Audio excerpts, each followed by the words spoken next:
if he struggles again next season, I think his whole future with the Blackhawks is in question, and he might have to get moved. Is the 26-27 season Kevin Korchinsky's last chance to truly earn a spot and be part of this team going forward?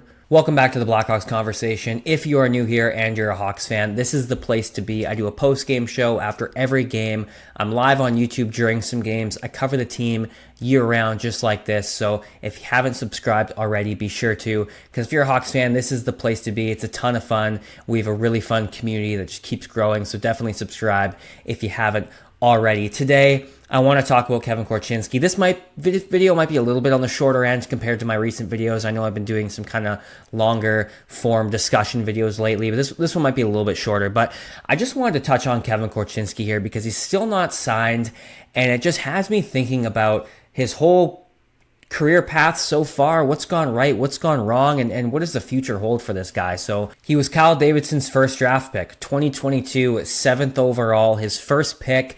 This guy was supposed to be the guy on the back end, the number one guy on the back end, your number one left-handed defenseman, extremely gifted offensively. He was always, smaller. He was tall, like 6'2", always kind of a smaller guy though, in terms of muscle, and he was supposed to be that quick offensive left-handed defenseman, and that could still be there. He is only 22, but we fast forward 4 years from the draft, 2026, and where are we at now? Like I said, he's a 22-year-old RFA, still doesn't have a contract.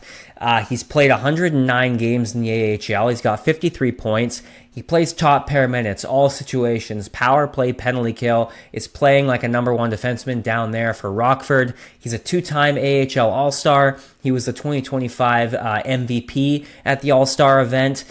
Then you look at the NHL, and he's only played 105 games. He's got 19 points. And besides his rookie year, where I believe he played 76 games, he hasn't really had a stint longer than like 9 or 10 games. He comes up at the end of last year, and credit to him, he looked all right. He looked pretty good. It was a sort of a different Kevin Korchinsky than we've seen in the past. It was a more complete version of Kevin Korchinsky. The offense wasn't extremely flashy, but that's okay because the 200-foot game was a little better. He was a little bit better in his own end. He was defending a bit better. He was boxing out guys in front of the net a little bit better. He was doing those little things a little bit better. But it's still not what you want from a 7th overall pick.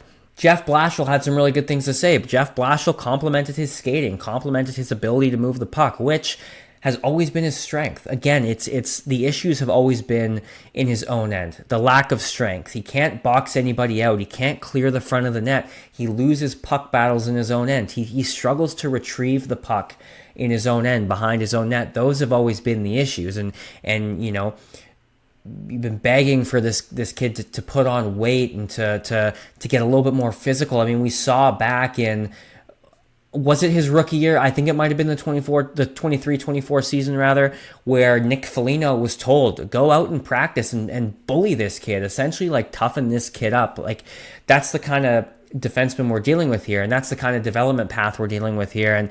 And so far he just hasn't shown, he hasn't been able to bring that part of his game up to NHL level, and because of that, when he's had these call-ups, he hasn't been able to grab a spot like we've seen, when Frank Nazar, when he got called up, Oliver Moore when he got called up, Nick Lardis when he got called up. These guys, to certain degrees, grabbed their spot and didn't let it go. They showed the head coach, they showed the team, they showed the GM, I belong here, and I'm going to stay here. And they did that. Kevin Korchinsky just hasn't done that yet.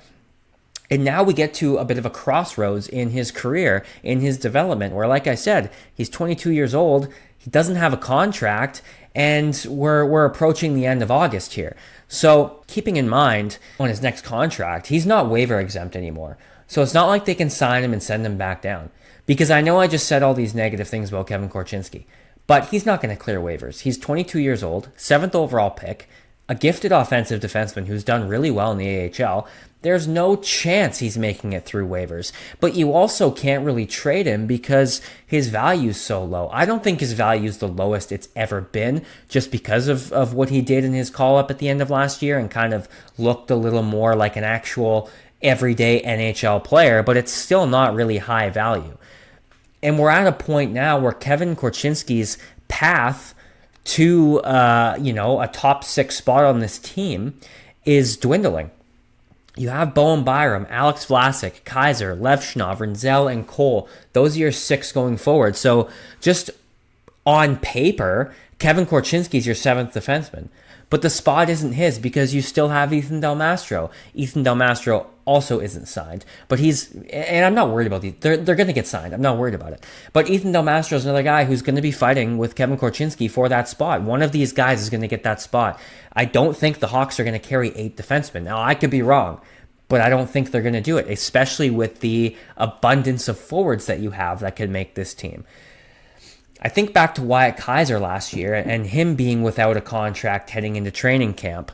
He got a 2-year, I believe it was $1.7 million deal. I can see a similar thing for Kevin Korchinski. I actually wouldn't be surprised if it was a 1-year deal. If you give him, say, a 1x1 or 1x1.5, whatever it is. I feel like that's a realistic contract for Kevin Korchinski. But again, that spot isn't his. He has to earn it. And I don't know what's going to happen if we get to training camp and you have those 6 roster guys I listed and they do what you expect them to do. Nobody disappoints. You do what they expect and they're on the team. And then say you have Ethan Del Mastro who looks really good in camp. Say Kevin Korchinski looks really good in camp. Like, what happens though if he doesn't get that spot?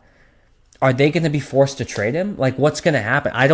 We're at a really important crossroads for Kevin Korchinski here, because on top of just a positional problem in terms of there's not really a guaranteed spot for him, and if he doesn't get a spot, he won't go through waivers. We're getting to a point now where this team and Kyle Davidson's moves this offseason, bringing in Kane, bringing in Byram, showed that this is where they're at. They're at a point where they're starting the shift from a development team to a winning team. Obviously, I'm not going to sit here and say they're no longer a development team. You still have a ton of rookies, a ton of guys, 20 and under on the roster next year. This isn't playoffs or bust for this team next year. I'm not saying that's what they are now, but each year that passes, again, starting last year, they're more focused on winning. They're more focused on taking that step. They're not really going to give a guy big minutes in the NHL on the back end too. Big minutes in the NHL just for him to try to figure it out after 4 years of trying to figure it out.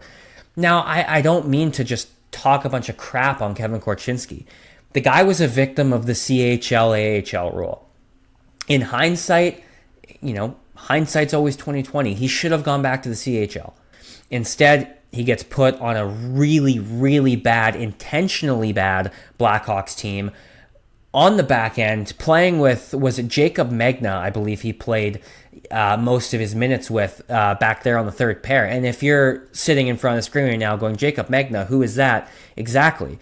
So it just was a really disadvantageous position for Kevin Korchinski to be in, on a bottom pair, on a bad team with a not really an NHL caliber, no disrespect, not really an NHL caliber defenseman by his side.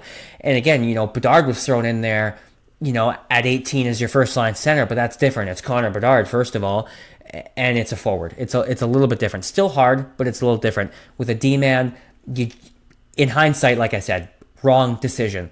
So that really hurt his growth. On top of that, you have personal life problems. We all know his father unexpectedly passed away not that long ago. That's another thing that's going to affect this guy's development. Kevin Korchinski is just in a really unique position right now, and there's so many different things that could happen because, I still believe in the guy. I mean, we could get to camp next year and he could look really good. We could get to the regular season, he could be an everyday guy. Maybe Sam Rinzel becomes your 7th, right? Maybe Ian Cole becomes your 7th. I mean, I don't know what Kevin Korchinski's going to do. This guy's got to be motivated, though. And I'm sure that the delay in his contract is something along the lines of term. I can't see it being dollar amount.